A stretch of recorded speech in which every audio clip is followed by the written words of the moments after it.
मैं जब जम्मू एंड कश्मीर बोलता हूं, माननीय सदस्य, इसलिए एग्रेसिव हूं कि जम्मू एंड कश्मीर के पीएको को आप भारत का हिस्सा नहीं मानते हो क्या? एग्रेसिव ना हो, जान दे देंगे इसके लिए। क्या बात कर रहे हो आप? एग्रेसिव होने की क्या बात कर रहे हो? जान दे देंगे इसके लिए।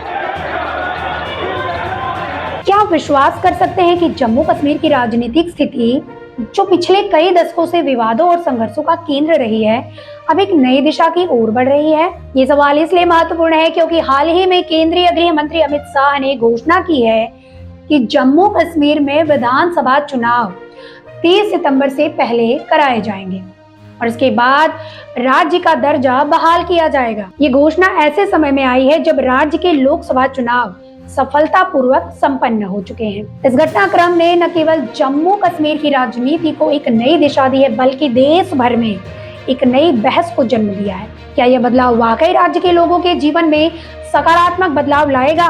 क्या इससे क्षेत्र में स्थायी शांति और स्थिरता आ पाएगी? आइए इन सवालों का उत्तर खोजने के लिए इस घटनाक्रम की विस्तृत जानकारी और विश्लेषण पर ध्यान दें। नमस्कार, आप देख रहे हैं एएन न्यूज़। केंद्रीय गृह मंत्री अमित शाह ने हाल ही में press trust of India PTI को दिए गए एक साक्षात्कार में कहा कि जम्मू कश्मीर में लोकसभा चुनाव सफलतापूर्वक संपन्न हो चुके हैं और अब अगला कदम राज्य में विधानसभा चुनाव कराना है, जो 30 सितंबर से पहले होंगे। इसके बाद राज्य का दर्जा बहाल कर दिया जाएगा। शाह ने बताया कि परिसीमन प्रक्रिया पूरी हो चुकी है और आरक्षण केवल परिसीमन के बाद ही प्रदान किया जा सकता है, क्योंकि इसके लिए विभिन्न जातियों की स्थिति का निर्धारण आवश्यक है।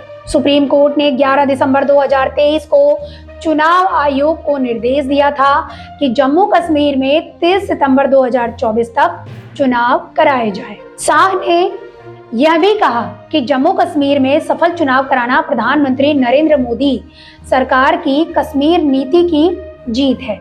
उन्होंने बताया कि हालिया चुनावों में अलगाववादियों ने भी बड़े पैमाने पर हिस्सा लिया और यह लोकतंत्र की बड़ी जीत है।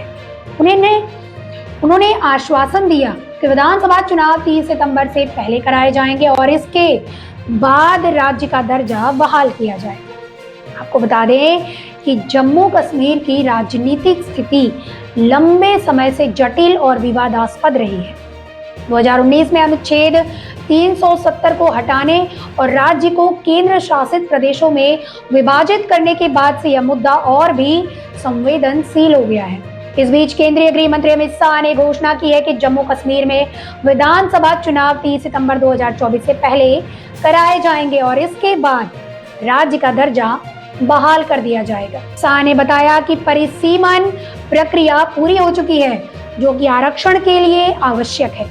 परिसीमन के बाद ही विभिन्न जातियों की स्थिति का निर्धारण किया जा सकता है। सुप्रीम कोर्ट ने 11 दिसंबर 2023 को चुनाव आयोग को निर्देश दिया था कि जम्मू कश्मीर में 30 सितंबर 2024 तक चुनाव कराए जाएं।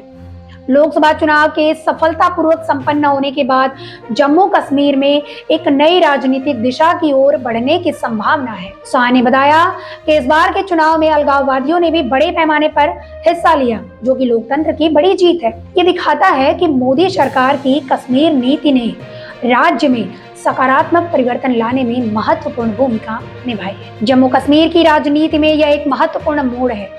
2019 में अनुच्छेद 370 के हटाने के बाद राज्य को 2 केंद्र शासित प्रदेशों जम्मू कश्मीर और लद्दाख में विभाजित कर दिया गया था। यह निर्णय अत्यधिक विवादास्पद था और इसके विरोध में व्यापक विरोध और हिंसा हुई थी। इस बीच राज्य में चुनाव कराना और फिर से राज्य का दर्जा बहाल करना एक महत्वपूर्ण कदम है, जो राज्य में स्थिरता और लोकतंत्र को मजबूत कर सकता है। हालांकि जम्मू कश्मीर का इतिहास लंबे समय से विवादित रहा है। 1947 में भारत और पाकिस्तान के विभाजन के बाद जम्मू कश्मीर एक विवादास्पद क्षेत्र बन गया। 1947-48 के पहले भारत पाक युद्ध के बाद जम्मू कश्मीर का एक हिस्सा पाकिस्तान के कब्जे में चला गया, जिसे पाकिस्तान अधिकृत कश्मीर पीओके कहा जाता है। इसके बाद कई दशकों तक राज्य में आतंकवाद और अलगाववादी आंदोलनों का बोलबाला रहा। 1990 के दशक में आतंकवाद ने राज्य में विकराल रूप धारण कर लिया और हजारों लोगों की जाने गए। 2000 के दशक में भारतीय सेना और सुरक्षा बलों ने आतंकवाद के खिलाफ कठोर कदम उठाए और स्थिति को काफी हद तक नियंत्रित किया। 2019 में प्रधानमंत्री नरेंद्र मोदी की सरकार ने अनुच्छेद 370 को हटाकर राज्य का विशेष दर्जा समाप्त। इस कदम का उद्देश्य राज्य में शांति और विकास लाना था, लेकिन इसके विरोध में व्यापक विरोध और हिंसा हुई। ऐसे में जम्मू कश्मीर में चुनाव कराना और फिर से राज्य का दर्जा बहाल करना राज्य में लोकतंत्र को मजबूत करने का एक महत्वपूर्ण कदम है। इससे राज्य में स्थिरता और विकास की संभावना बढ़ेगी। शाह के अनुसार इस बार के चुनाव में अलगाववादियों ने भी बड़े पैमाने पर हिस्सा लिया, जो कि लोकतंत्र की बड़ी जीत है। हालांकि इस प्रक्रिया में कई चुनौतियां हैं। राज्य में आतंकवाद का खतरा अभी भी बना हुआ है और विभिन्न राजनीतिक और सामाजिक समूहों के बीच तनाव है।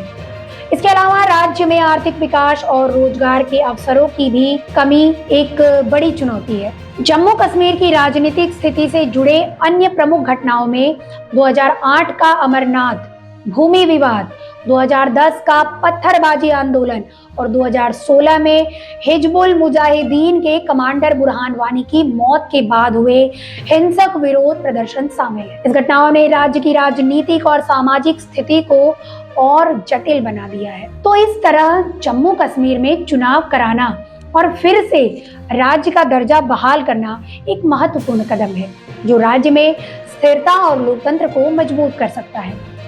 हालांकि इस प्रक्रिया में कई चुनौतियां हैं और इसे सफल बनाने के लिए सरकार को विभिन्न राजनीतिक और सामाजिक समूहों के साथ मिलकर काम करना होगा।